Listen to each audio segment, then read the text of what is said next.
The ship itself succumbed to the next attack at the end of the same month. Learning the lessons of not going to sea without air cover took a while to sink in amongst the leaders. This year is the 70th anniversary of the June 6 World War II D-Day landings on Hitler's fortress Europe. On D-Day alone, we had over 6,600 wounded and over 1,400 killed in action on the first day. Later in that same year, there were landings in the Philippines.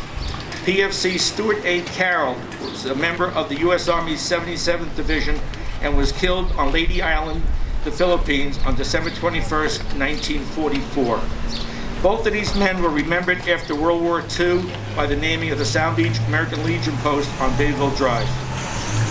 As a side note this year, we mourn the loss of longtime actor Mickey Rooney. During World War II, Mickey entertained the troops in Europe.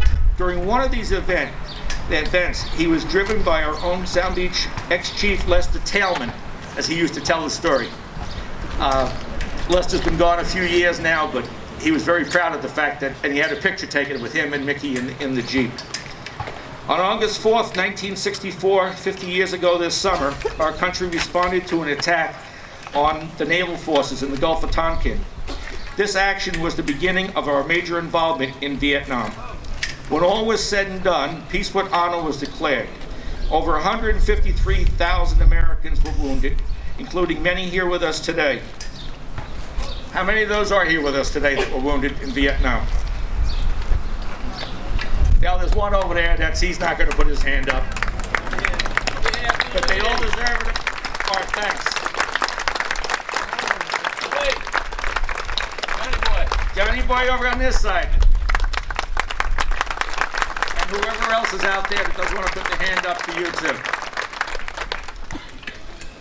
too. Over 58,000 Americans were killed in action. 3 of those killed called Sound Beach home.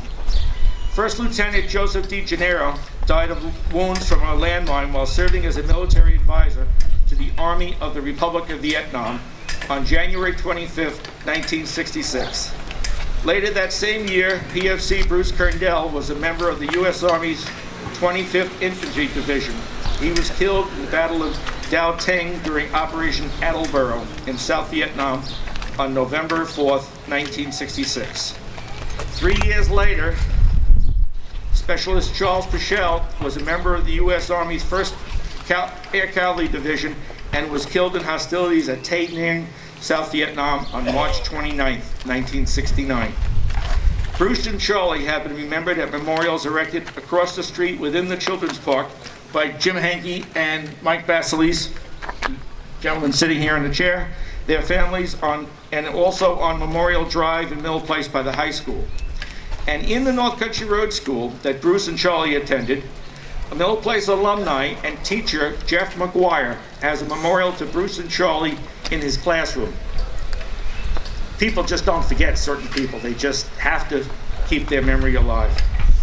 23 years goes by and we're in another conflict. Chief Warrant Officer Kerry Hein served as a co-pilot of a UH-1V medevac helicopter for the Army's 507th Medical Company and was shot down and killed during Operation Desert Storm during a rescue mission over Kuwait on February 27, 1991. Shortly after his death, New York Avenue was renamed Kerry Hein Boulevard in his honor. Kerry was the only Long Islander to be killed in this 100-hour war.